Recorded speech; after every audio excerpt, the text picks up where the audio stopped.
Back to my channel ನೌಕರಿ ಗೆಳೆಯ. ಎಲ್ಲ ನನ್ನ ಸ್ನೇಹಿತರಿಗೆ ಸಹೋದರಿಗೆ ನಮಸ್ಕಾರ. ಗೆಳೆಯರೆ, ಇವತ್ತು ನಾನೊಂದು important discussion and multiple choice questions ನಾನು ನಿಮ್ಮ ಮುಂದೆ ತಗೊಂಬರೋದಕ್ಕೆ ಇಷ್ಟಪಡ್ತೀನಿ. This is related to your KPCL examination. And important announcement ಏನಂತಂದ್ರೆ, ನಾವು ಆಲ್ರೆಡಿ KPCLಗೆ ಕೋರ್ಸ್ನ ಲಾಂಚ್ ಮಾಡಿದ್ದೀವಿ from our application called SS Academy. SS Academy ಅಂತ ಅಪ್ಲಿಕೇಶನ್ ಇದೆ. You guys can download directly from Play Store. ನಿಮ್ಮ ಮೊಬೈಲ್ ಇರುವ ಪ್ಲೇ ಸ್ಟೋರ್ ಇಂದ SS Academy ಅನ್ನೋ ಅಪ್ಲಿಕೇಶನ್ ಡೌನ್ಲೋಡ್ ಮಾಡಿ. ಲೋಗೋ ಸಹ SS Academy ಅಂತಾನೆ ಇರುತ್ತೆ, ವಿತ್ ಬ್ಲಾಕ್ ಬ್ಯಾಕ್ ಗ್ರೌಂಡ್ ಇರುತ್ತೆ. ಇದರಲ್ಲಿ ನಾವು AE and JE both for electrical as well as mechanical ಎರಡಕ್ಕೂ ಕೋರ್ಸಸ್ ನ ಲಾಂಚ್ ಮಾಡಿದೀವಿ at a very good price. So ನಿಮ್ಮ ಕಂಫರ್ಟಬಲ್ ಆಗೋ ತರ ನಾವು ಕೋರ್ಸ್ನ ಡಿಸೈನ್ ಮಾಡಿದೀವಿ. ಎಕ್ಸಾಮಿನೇಷನ್ ಪಾಯಿಂಟ್ ಆಫ್ ವ್ಯೂ ಪ್ರಕಾರ ಎಷ್ಟು ಟಾಪಿಕ್ಸ್ ಕವರ್ ಮಾಡಬೇಕು ಅಂಡ್ ಎಷ್ಟೆಲ್ಲ ಇಂಪಾರ್ಟೆಂಟ್ ಥಿಂಗ್ಸ್ ನ ನಿಮಗೆ ಹೇಳಬೇಕು ಅನ್ನೋದ್ರ ಬಗ್ಗೆ ಕಂಪ್ಲೀಟ್ ಮಾಹಿತಿನ ನಾವು ಕೊಟ್ಟಿದ್ದೀವಿ ವಿಡಿಯೋಸ್ ಅಲ್ಲಿ. So I request everybody to download the app and just look at it so that you guys will be beneficial for your examination point of view. So BMRCL ಬಗ್ಗೆ ನಾನು ಹೇಳಬೇಕಾಗಿಲ್ಲ, ಹಳೇದು ನಾವು ಫಸ್ಟ್ ಸ್ಟಾರ್ಟ್ ಮಾಡಿರೋದು BMRCL. The success rate is almost 25 members ಅಲ್ಲಿ out of 25 7 members TO select ಆಗಿದ್ದಾರೆ, 4 members maintenance systems and ಸಿವಿಲ್ಗೆ select ಆಗಿದ್ದಾರೆ. ಸದ್ಯದಲ್ಲೇ ನಾವು ಅವ್ರ ಕಡೆಯಿಂದ ನಿಮಗೆ ಮಾಹಿತಿನೂ ಕೊಡಿಸ್ತೀವಿ. So let us begin the topic guys. ಇನ್ನೊಂದು ಇಂಪಾರ್ಟೆಂಟ್ ಏನಂತಂದ್ರೆ, ನಿಮಗೆ KPTCL ಅಥವಾ KPCL ಎಕ್ಸಾಮಿನೇಷನ್ ಡೇಟ್ ತುಂಬಾ ಫಾರ್ ಇಲ್ಲ, ಫೆಬ್ರವರಿ 18ನೇ ತಾರೀಕೆ ಇರೋ ಕಾರಣದಿಂದ ನಾನು ನಿಮಗೆ ಅರ್ಜು ಮಾಡೋದು.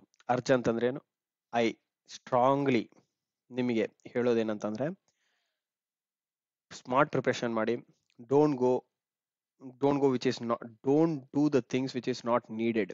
ಯಾವ್ದು ಬೇಕಾಗಿಲ್ಲ ಆ ಥಿಂಗ್ಸ್ ಜಾಸ್ತಿ ಟೈಮ್ ಸ್ಪೆಂಡ್ ಮಾಡಕ್ ಹೋಗಬೇಡಿ, which is a lot of loss for you guys. So important things ನ ಡಿಸ್ಕಸ್ ಮಾಡ್ಕೊಳ್ಳಿ, ಬರ್ಕೊಳ್ಳಿ, ಪ್ರಾಕ್ಟೀಸ್ ಮಾಡಿ, which makes you guys to crack the examination.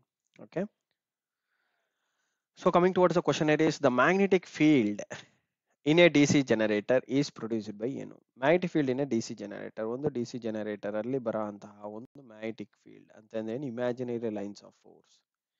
ಈ ಮ್ಯಾಗ್ನೆಟಿಕ್ ಫೀಲ್ಡ್ ಯಾವ್ದ್ರಿಂದ ಪ್ರೊಡ್ಯೂಸ್ ಆಗುತ್ತೆ? ಮ್ಯಾಗ್ನೆಟಿಕ್ ಫೀಲ್ಡ್ ಪ್ರೊಡ್ಯೂಸ್ ಆಗ್ಬೇಕಂದ್ರೆ ನಮ್ಗೆ ಏನ್ ಬೇಕು? ಫೀಲ್ಡ್ ಕಾಯಿಲ್ಸ್ ಬೇಕು, ಫೀಲ್ಡ್ ಕಾಯಿಲ್ಸ್, ಪೋಲ್ಸ್ ಬೇಕು, ಪೋಲ್ ಶೂಸ್ ಬೇಕು, ರೈಟ್?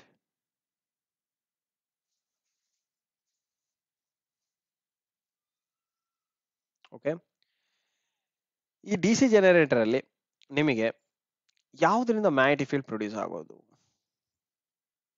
ಜನರೇಟರ್ ಅಂದ್ರೆ ಏನಾಗುತ್ತೆ, ನಮಗೆ ವೈಂಡಿಂಗ್ಸ್ ಇರ್ತವೆ, ವೈಂಡಿಂಗ್ಸ್ ಇರುತ್ತೆ ಅಂಡ್ ಫೀಲ್ಡ್ ಪೋಲ್ಸ್ ಇರುತ್ತೆ. ಈ ಫೀಲ್ಡ್ ಪೋಲ್ಸ್ ಅಲ್ಲಿ ನಮಗೆ ಮ್ಯಾಗ್ನೆಟಿಕ್ ಫೀಲ್ಡ್ ಜನರೇಟ್ ಆಗುತ್ತೆ. ಓಕೆ, ಮ್ಯಾಗ್ನೆಟಿಕ್ ಫೀಲ್ಡ್ ಜನರೇಟ್ ಆಗುತ್ತೆ. ಇದು ರೊಟೇಟ್ ಆದಂಗೆ ನಾವು ಇದಕ್ಕೆ DC ಎಕ್ಸೈಟೇಷನ್ ಕೊಟ್ಟಿರ್ತೀವಿ. ಫೀಲ್ಡ್ಗೆ ನಾವೇನ್ ಮಾಡ್ತೀವಿ? DC ಎಕ್ಸೈಟೇಷನ್ ಕೊಟ್ಟಿರ್ತೀವಿ, so that it gives A constant magnetic flux.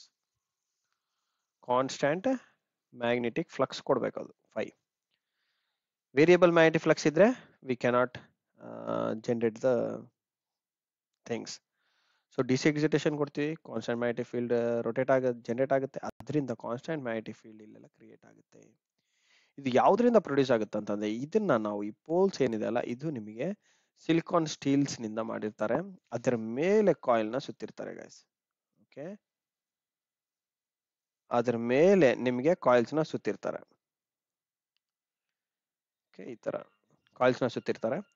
So ಇದು ಆರ್ಟಿಫಿಷಿಯಲಿ ಕ್ರಿಯೇಟೆಡ್ ಮ್ಯಾಗ್ನೆಟ್ಸ್ ಇರೋದ್ರಿಂದ ಇದನ್ನ ನಾವು ಎಲೆಕ್ಟ್ರೋ ಮ್ಯಾಗ್ನೆಟ್ಸ್ ಅಂತ ಕರಿತೀವಿ. It is not permanent magnets, these are electro magnets. Okay, so the right answer is electromagnet. Permanent magnets ಯಾವ್ದ್ರಲ್ಲಿ use ಮಾಡಿ? DC motors ಅಲ್ಲಿ use ಮಾಡ್ತೀರಾ. ಅದು small motors, mini toy motors ಅಂತ ಏನ್ ಕರಿತೀವಲ್ಲ, ಆ ಟಾಯ್ ಮೋಟರ್ಸ್ ಅಲ್ಲಿ ನೀವು DC ಮೋಟರ್ಸ್ ನ ಆರ್ ಬ್ರಷ್ಲೆಸ್ DC ಮೋಟರ್ಸ್ ಅಲ್ಲಿ you guys can see the permanent magnet. Okay, ಇದ್ರದ್ದು ಏನ್ ಡಿಮೆರಿಟ್ ಅಂತಂದ್ರೆ, ಪರ್ಮನೆಂಟ್ ಮ್ಯಾಗ್ನೆಟ್ಸ್ ನಿಮಗೆ ಟೆಂಪರೇಚರ್ ಜಾಸ್ತಿ ಆದಂಗೆಲ್ಲ ಅದ್ರದ್ದು ಮ್ಯಾಗ್ನೆಟಿಕ್ ಪ್ರಾಪರ್ಟೀಸ್ ನ ಲಾಸ್ಟ್ ಆಗೋ ಚಾನ್ಸಸ್ ಇದೆ due to the Curie temperature reaching. Curie temperature ನ ರೀಚ್ ಮಾಡಿದಾಗ ಏನಾಗುತ್ತೆ? ಮ್ಯಾಗ್ನೆಟಿಕ್ ಪ್ರಾಪರ್ಟೀಸ್ ಲಾಸ್ಟ್ ಆಗುತ್ತೆ ಫಾರ್ ದ ಪರ್ಮನೆಂಟ್ ಮ್ಯಾಗ್ನೆಟ್ಸ್ಗೆ. ಓಕೆ, ವೆರಸ್ ಎಲೆಕ್ಟ್ರೋಮ್ಯಾಗ್ನೆಟ್ಸ್ ಆ ತರ ಅಲ್ಲ, we can design for decide insulation capability ತಗೊಂಡ್ಬಿಟ್ಟು ಆ ಟೆಂಪರೇಚರ್ ನ ವಿಚ್ಸ್ಟ್ಯಾಂಡ್ ಮಾಡ್ಕೊಳ್ಳೋ ತರ we guys can design for the conductors. So which is an added advantage. The number of brushes in a commutator depends on ಏನು number of brushes ಏನಿದೆ ಅಲ್ಲ, number of brushes commutator ಅಲ್ಲಿ ಬರೋದು ಯಾವುದಕ್ಕೆ ಸಮಾನ ಇರುತ್ತೆ? ಒಂದು D C motor, D C generator ಅಲ್ಲಿ ಬರೋಂತಹ ಕಾಮ್ಯುಟೇಟರ್ಸ್ ಯಾವುದಕ್ಕೆ ಸಮಾನ ಇರುತ್ತೆ? Number of brushes. Speed of ಆರ್ಮೇಚರ್ಗೆ ಡಿಪೆಂಡ್ ಇರುತ್ತಾ, ಅಥವಾ ಟೈಪ್ ಆಫ್ ವೈಂಡಿಂಗ್, ಯಾವುದು lap winding or wave winding, ಇದ್ರ ಮೇಲೆ ಡಿಪೆಂಡಾ? ವೋಲ್ಟೇಜ್, ಡಿ ಸಿ ಜನರೇಟರ್ ಆದ್ರೆ ಜನರೇಟ್ ಆಗೋ ವೋಲ್ಟೇಜ್, ಡಿ ಸಿ ಮೋಟರ್ ಆದ್ರೆ ತಗೊಳ್ಳೋ ವೋಲ್ಟೇಜ್, ಅದರ ಮೇಲೆ ಡಿಪೆಂಡ್ ಆಗುತ್ತಾ? Or amount of current to be collected. Brushes ಅಂದೇನು? ಇದು ಕರೆಂಟ್ ಕಲೆಕ್ಟರ್. ಬ್ರಷಸ್ ಏನ್ ಮಾಡುತ್ತೆ? ಕರೆಂಟ್ ಕಲೆಕ್ಟ್ ಮಾಡುತ್ತೆ, ಟ್ರಾನ್ಸ್ಫರ್ ಮಾಡುತ್ತೆ ಕಾಮ್ಯುಟೇಟರ್ಗೆ. ಅವ್ರ ಕಾಮ್ಯುಟೇಟರ್ ಇಂದ ಬರುತ್ತೆ, ಬ್ರಷಸ್ ಥ್ರೂ ವೈಂಡಿಂಗ್ ಹೋಗುತ್ತೆ in case of DC motor. Okay, DC motor ಅಲ್ಲಿ ಹೊರಗಡೆನಿಂದ ಸಪ್ಲೈ ಬರುತ್ತೆ, ಬ್ರಷಸ್ ಬರುತ್ತೆ, ಬ್ರಷಸ್ ಇಂದ ಕಾಮ್ಯುಟೇಟರ್ ಹೋಗುತ್ತೆ, ಕಾಮ್ಯುಟೇಟರ್ ಥ್ರೂ ವೈಂಡಿಂಗ್ಸ್ ಹೋಗುತ್ತೆ. ಓಕೆ, ಇದು process is reverse in generator. In generator ಅಲ್ಲಿ ಅಂತಂದ್ರೆ ವೈಂಡಿಂಗ್ ಇಂದ ಕಾಮ್ಯುಟೇಟರ್, ಕಾಮ್ಯುಟೇಟರ್ ಇಂದ ಬ್ರಷರ್, ಬ್ರಷರ್ ಇಂದ ಔಟ್ಪುಟ್. ಈ ಪ್ರಿನ್ಸಿಪಲ್ ನ ನೆನ್ಪಿಟ್ಕೊಳ್ಳಿ. ಇದೊಂದು ಫಾಲೋಯಿಂಗ್, ಇದು ನಿಮಗೆ ಗೊತ್ತಿರಬೇಕು ಹೇಗೆ ಪಾಸ್ ಆಗುತ್ತೆ ಫ್ಲೋ ಆಫ್ ಕರೆಂಟ್ ಅಂತ ಹೇಳಿ. ಸೊ ಈ ಕೇಸಲ್ಲಿ ನಮಗೆ ಬ್ರಷಸ್ ಅನ್ನೋದು ಕರೆಂಟ್ ನ ಫುಲ್ ಆಗಿ ಕ್ಯಾರಿ ಮಾಡುತ್ತೆ, ಹಾಗಾಗಿ amount of current to be collected ಮೇಲೆ ಡಿಸೈಡ್ ಮಾಡಬೇಕಾಗುತ್ತೆ. The number of brushes in a commutator depends on the amount of current to be collected, not on speed, not on winding, not on voltage. Okay, which of them is used for providing DC or providing direct current of a DC generator? ನಾನು ಈಗ ತಾನೇ ಹೇಳಿದೆ, provide ಮಾಡಬೇಕು ಅಂದ್ರೆ ನಮ್ಗೆ ಏನು use ಮಾಡಬೇಕಾಗುತ್ತೆ? Brushes, commutator. Dummy coils ಅನ್ನೋದು ಜಸ್ಟ್ ಫಾರ್ ಮೆಕ್ಯಾನಿಕಲ್ ಬ್ಯಾಲೆನ್ಸ್ ಕೊಡೋದಕ್ಕೆ ಯೂಸ್ ಮಾಡ್ತಾರೆ, ಮೆಕ್ಯಾನಿಕಲ್ ಬ್ಯಾಲೆನ್ಸಿಂಗ್ ಮಾತ್ರನೇ ಯೂಸ್ ಮಾಡ್ತಾರೆ. ಯಾಕೆ ಅಂತಂದ್ರೆ ಸಮ್ ಸ್ಲಾಟ್ಸ್ ಎಂಟಿ ಇರೋ ಕಾರಣದಿಂದ ಆ ಸ್ಲಾಟ್ಸ್ ಅಲ್ಲಿ ಏನೋ ಒಂದು ಫಿಲ್ ಮಾಡ್ಬೇಕಂತ ಹೇಳಿ ಅವ್ರು ಏನ್ ಮಾಡ್ತಾರೆ, ಮೆಕ್ಯಾನಿಕಲ್ ಬ್ಯಾಲೆನ್ಸ್ ಮಿಸ್ ಆಗುತ್ತೆ. ಇವಾಗ ಒಂದೇ ಕಡೆ, ಇವಾಗ ನಾವು ಒಂದು ಎಕ್ಸಿಬಿಷನ್ ಅಲ್ಲಿ ಈ ತರ ಸರ್ಕ್ಯುಲರ್ ಫಾರ್ಮ್ ಅಲ್ಲಿ ಇರುತ್ತೆ, ಆ ಜಾಯಿಂಟ್ ವೀಲ್ ಅಂತ ಅನ್ಕೊಳ್ಳಿ, ಜಾಯಿಂಟ್ ವೀಲ್ ಅಲ್ಲಿ ಇಲ್ಲೆಲ್ಲ ತುಂಬಿಸಿದಿರ ಜನರನ್ನ, ಈ ಅರ್ಧ ಭಾಗದಲ್ಲಿ ಜನರನ್ನ ತುಂಬಿಸಿಲ್ಲ ಅಂದ್ರೆ ಏನಾಗುತ್ತೆ? ಇಂಬ್ಯಾಲೆನ್ಸ್ ಕ್ರಿಯೇಟ್ ಆಗುತ್ತೆ. ಈ ಟೆಂಡೆನ್ಸಿ ಏನಿದೆ ಅಲ್ಲ, ಈ ಟೆಂಡೆನ್ಸಿನಲ್ಲಿ ಇಂಬ್ಯಾಲೆನ್ಸ್ ಕ್ರಿಯೇಟ್ ಆಗುತ್ತೆ. ಸೊ ಆ ಈಕ್ವಲ್ ಆಗಿ ಇಡೋದಕ್ಕೆ ನಾವೇನ್ ಮಾಡ್ತೀವಿ, ಎಲ್ಲಾ ಕಡೆನೂ ಜನರನ್ನ ಫಿಲ್ ಮಾಡ್ಬೇಕು. ಅವಾಗೇ ನಮ್ಗೆ ಏನಾಗುತ್ತೆ, you can create a balance in a circle. So ಆ ಸರ್ಕಂಫರೆನ್ಸ್ ನ ಬ್ಯಾಲೆನ್ಸ್ ಇಡೋದಕ್ಕೆ ಸಲುವಾಗಿ ನಾವು ಡಮ್ಮಿ ಕಾಯಿಲ್ಸ್ ಯೂಸ್ ಮಾಡ್ತೀವಿ. ಬಟ್ ಕರೆಂಟ್ ನ ಕಲೆಕ್ಟ್ ಮಾಡೋದಕ್ಕೆ, I mean for providing direct current of a D C generator, ನಾವು ಕಾಮ್ಯುಟೇಟರ್ಸ್ ಯೂಸ್ ಮಾಡ್ತೀವಿ. ಐ ಬೋಲ್ಟ್ ಅಂದ್ರೆ it's just for lifting. Eye bolt ಅಂದ್ರೆ ಇಲ್ಲಿರುತ್ತೆ, ಇದು ಮೋಟರ್, ಡಿ ಸಿ ಮೋಟರ್ ತರ ಸ್ಟ್ಯಾಂಡ್ ಇರುತ್ತೆ, ಇದ್ರೊಳಗಡೆ ನಿಮಗೆ ವೈಂಡಿಂಗ್ ಅವೆಲ್ಲ ಇರುತ್ತೆ. ಇಲ್ಲಿ ಮೇಲೇನಿದೆಲ್ಲ ಇದು ಐ ಬೋಲ್ಟ್ ಅಂತ ಕರೀತಾರೆ, ಐ ಬೋಲ್ಟ್. ಈ ಐ ಬೋಲ್ಟ್ಗೆ ನಾವು ಹುಕ್ ಹಾಕ್ಬಿಟ್ಟು ಈ ಮೋಟರ್ನ ಪಿಕ್ ಮಾಡ್ತೇವೆ ಮತ್ತೆ. ಓಕೆ, ಇದೇನಿದೆ ಕ್ರೇನ್, ಕ್ರೇನ್ ಮೇಲೆ ಮಾಡುತ್ತೆ, ಮೂವ್ ಮಾಡುತ್ತೆ ಮೋಟರ್ನ ಒಂದ್ ಪ್ಲೇಸ್ ಇಂದ ಅನದರ್ ಲೊಕೇಶನ್ಗೆ. ಓಕೆ, ಅದಕ್ಕೆ ನಾವು ಐ ಬೋಲ್ಟ್ ಯೂಸ್ ಮಾಡ್ತೀವಿ. ಈಕ್ವಲೈಸರ್ ರಿಂಗ್ಸ್ ಏನಕ್ಕೆ ಯೂಸ್ ಮಾಡ್ತಾರೆ? In order to balance the current sharing at the commutator side. At the commutator side ಅಲ್ಲಿ ನಾವು ಈಕ್ವಲೈಸರ್ ರಿಂಗ್ಸ್ ನ ಹಾಕ್ಬಿಟ್ಟು ಈಕ್ವಲ್ ಆಗಿ ಶೇರ್ ಆಗೋ ತರ ಒಂದು ಸಿಸ್ಟಮ್ ನ ಕ್ರಿಯೇಟ್ ಮಾಡ್ತೀವಿ. That is for current sharing purpose. Okay, so the right answer for this particular question is commutator. The armature core of a DC generator is usually made of ಏನು? Core ಕೇಳ್ತದಾನೆ. Core ಅಂತಂದ್ರೆ ಇದು iron ore, purely iron ore or iron material. Iron material ನಾನು ಯಾವ್ದ್ರಿಂದ ಮಾಡಿರ್ತಾರೆ ಅಂತ ಹೇಳಿದೆ ನಿಮಗೆ? Silicon steel.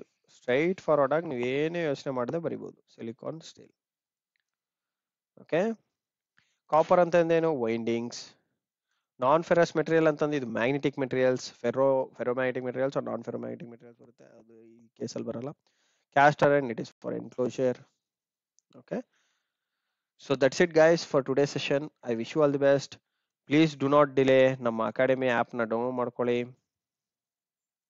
ಅಕಾಡೆಮಿ ಆಪ್ ನ ಡೌನ್ಲೋಡ್ ಮಾಡ್ಕೊಳ್ಳಿ ಅಂಡ್ ಕೋರ್ಸಸ್ ನ ವಾಚ್ ಮಾಡ್ಕೊಳ್ಳಿ in order to grab the post. Okay, serious ಆಗಿ ಪ್ರಿಪೇರ್ ಮಾಡ್ತಾ ಇದ್ರೆ ಯುಟಿಲೈಸ್ ಮಾಡ್ಕೊಳ್ಳಿ ಗೈಸ್. ಇದೊಂದು ಒಳ್ಳೆ ಅವಕಾಶ ಇದೆ, ನಮ್ಮ ಎಕ್ಸ್ಪರ್ಟ್ಸ್ ಎಲ್ಲ ಸೇರ್ಬಿಟ್ಟು ನಿಮ್ಗಾಗಿ ಅಂತಾನೆ ಕ್ರಿಯೇಟ್ ಮಾಡಿದ್ದಾರೆ. Okay, I wish you all the best guys.